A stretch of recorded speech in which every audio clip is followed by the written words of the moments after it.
નમસ્કાર મિત્રો, સ્વાગત છે તમારું આપણી આ યુટ્યુબ ચેનલમાં જેનું નામ છે ગુજરાતી જીકેની જમાવટ। તો ગુજરાત રાજ્યના માર્ગ અને વાહન વ્યવહાર મંત્રી શ્રી હર્ષભાઈ સંઘવી દ્વારા ટ્વિટર હેન્ડલ એટલે કે એક્સ પર જે ટ્વીટ કરી અને એસટી વિભાગમાં કામ કરતા કુલ 40,000 કર્મચારીઓને જે છે તે મિત્રો 4% મોંઘવારી ભથ્થાના વધારાનો જાહેર કરવાનું જે છે તે મિત્રો કહી દીધું છે। ટૂંક સમયમાં જ મિત્રો સત્તાવાર આદેશ થશે।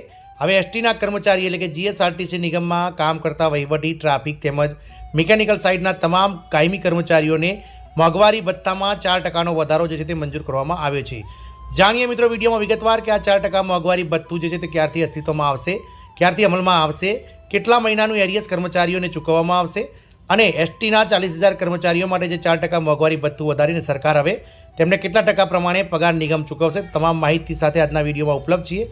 તો વિડીયોના અંત સુધી આપ બન્યા રહો અને જો ચેનલમાં નવા હો તો અમારી ચેનલને લાઇક, શેર, સબસ્ક્રાઇબ કરી બાજુમાં રહેલું બેલ આઇકોન દબાવી ઓલ નોટિફિકેશન ઓન કરી લો, જેથી કરીને ચેનલ પર મૂકવામાં આવતા આવા ભરતીઓના ન્યૂઝ તેમજ સરકારી કર્મચારી, પેન્શનર્સ વગેરેને લગતા સમાચાર તમને સરળતાથી ચેનલના માધ્યમથી ઉપલબ્ધ થઈ જાય। તો જીએસઆરટીસી એટલે કે Gujarat state road transport corporation, જે કહી શકાય કે એસટીના નામે ઓળખાય છે, તે એસટીના 40,000 કર્મચારીઓના મોંઘવારી ભથ્થામાં સરકાર દ્વારા 4%નો વધારો કરવામાં આવે છે। ટૂંક સમયમાં સરકાર દ્વારા સત્તાવાર જીઆર કરીને આદેશ કરી દેવામાં આવશે। આથી મિત્રો 40,000 જેટલા કર્મચારીઓને, કાયમી કર્મચારીઓને આનો લાભ મળશે। એરિયસની પણ ચૂકવણી કરવામાં આવશે। ગુજરાત એસટીમાં ફરજ બજાવતા કાયમી કર્મચારીઓ કે જેઓનું સંખ્યાબળ 40,000 કરતાં વધુ છે તેવા કર્મચારીઓ માટે રાજ્ય સરકાર દ્વારા મહત્વની જાહેરાત કરવામાં આવી છે। કર્મચારીઓને મળતા મોંઘવારી ભથ્થામાં 4%નો વધારો કરવાનો હકારાત્મક નિર્ણય સરકાર દ્વારા લેવામાં આવ્યો છે। એસટી નિગમના કર્મચારીઓને હવે જે 46% મોંઘવારી ભથ્થું મળતું હતું તે વધીને 50% મોંઘવારી ભથ્થું મળશે। આ અંગે સરકાર ટૂંક સમયમાં સત્તાવાર આદેશ જાહેર કરશે। મોંઘવારી ભથ્થાના વધારાની સાથે એરિયસની પણ ચૂકવણી કરવામાં આવશે। આપ સૌને જણાવી દઈએ કે આ વધારો જે છે તે 1 જાન્યુઆરી 2024થી લાગુ પડશે। કેન્દ્ર સરકાર અને રાજ્ય સરકારના કર્મચારીઓના ધોરણે 1 જાન્યુઆરી 2024થી મોંઘવારી ભથ્થું જે છે તે 46%થી વધી અને 4% વધારો કરીને 50% થયું હતું।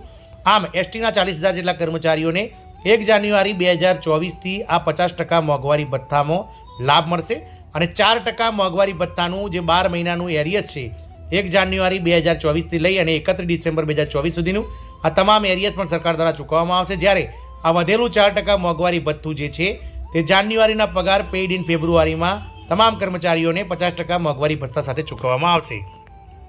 માનનીય વાહન વ્યવહાર મંત્રી શ્રી હર્ષભાઈ સંઘવીએ જણાવ્યું હતું ટ્વિટર પર એક્સ પર ટ્વીટ કરીને કે રાજ્યના સંવેદનશીલ મુખ્યમંત્રી શ્રી ભૂપેન્દ્રભાઈ પટેલ સરકાર દ્વારા એસટી નિગમના કર્મચારીઓને હાલ ચૂકવાતા મોંઘવારી ભથ્થામાં 4%નો વધારો કરવામાં આવે છે। હવેથી 50% મુજબ મોંઘવારી ભથ્થું ચૂકવવા હકારાત્મક નિર્ણય લેવામાં આવેલ છે। સાથોસાથ આ વધારો થયેલા મોંઘવારી ભથ્થાનું એરિયસ પણ ચૂકવણી કરવા નિર્ણય લેવામાં આવેલ છે। આ નિર્ણય થકી કુલ રૂપિયા 125 કરોડથી વધુનો લાભ એસટીના નિગમના કર્મચારીઓને મળવા પામશે। આગામી ટૂંક સમયમાં વિગતવાર આદેશો પણ જારી કરવામાં આવશે। એસટી નિગમના કર્મચારીઓને હવે 50% મોંઘવારી ભથ્થું મળશે। તો આપણે અગાઉ વાત કરી તે પ્રમાણે મિત્રો 46% મોંઘવારી ભથ્થા જે મળતું હતું અત્યાર સુધીના એસટીના કર્મચારીઓને તે 1 જાન્યુઆરી 2024થી વધારીને 50% કરવામાં આવશે અને 1 જાન્યુઆરી 2024થી લઈને 31 ડિસેમ્બર 2024 એમ કુલ 12 મહિનાનું એરિયસ પણ કર્મચારીઓને ચૂકવવામાં આવશે। આ એરિયસ જે છે તે મિત્રો કેટલા હપ્તામાં ચૂકવવામાં આવશે, ક્યારે ચૂકવવામાં આવશે તેના માટે સત્તાવાર જે છે તે વિગતવાર માહિતી સરકાર દ્વારા આગામી સમયમાં જે છે તે મિત્રો બહાર પાડવામાં આવે છે। વાહન વ્યવહાર મંત્રી હર્ષભાઈ સંઘવીએ ટ્વીટ કરીને જણાવ્યું હતું કે 4% મોંઘવારી ભથ્થું સરકારી કર્મચારીના જેમ મોંઘવારીના સમયમાં કર્મચારીઓને ટકી રહેવા માટે સરકાર દ્વારા નિર્ણય લેવામાં આવ્યો છે અને 1 જાન્યુઆરી 2024થી સરકારી કર્મચારી જે છે કેન્દ્ર સરકાર અને રાજ્ય સરકારના ધોરણે તમામ જે એસટી નિગમના કર્મચારીઓ છે તેમને પણ 50%ના ધોરણે મોંઘવારી ભથ્થું ચૂકવવામાં આવશે। પરંતુ આપ સૌને જણાવી દઈએ કે કેન્દ્રમાં હાલ 53% મોંઘવારી ભથ્થું, રાજ્ય સરકારના કર્મચારીઓને 53% મોંઘવારી ભથ્થું મળે છે। તદુપરાંત 1 જાન્યુઆરી 2025થી આ મોંઘવારી ભથ્થામાં 3%નો વધારો આગામી માર્ચ મહિનામાં જાહેર કરી શકાય છે। આમ મિત્રો 1 જાન્યુઆરી 2025થી જે છે તે 56% મોંઘવારી ભથ્થું કેન્દ્ર સરકારના કર્મચારીઓને, ત્યારબાદ રાજ્ય સરકારના કર્મચારીઓને પણ મળવાપાત્ર થશે। આમ હજુ એસટીના કર્મચારીઓને કુલ 6% જેટલું મોંઘવારી ભથ્થું રાજ્ય અને કેન્દ્ર સરકારના કર્મચારીઓથી ઓછું ચૂકવવામાં આવે છે। સરકારી કર્મચારીની જેમ આ 40,000 કર્મચારીઓને પણ મિત્રો ટૂંક સમયમાં જ કેન્દ્રના ધોરણે જ આ મોંઘવારી ભથ્થું મળતું થાય અને એસટીના કર્મચારીઓને આ 4%નો વધારાથી તેમના જીવનમાં મિત્રો ક્યાંક ને ક્યાંક ગુણવત્તામાં સુધારો થાય તેવી આશા છે। જય હિન્દ, અસ્તુ।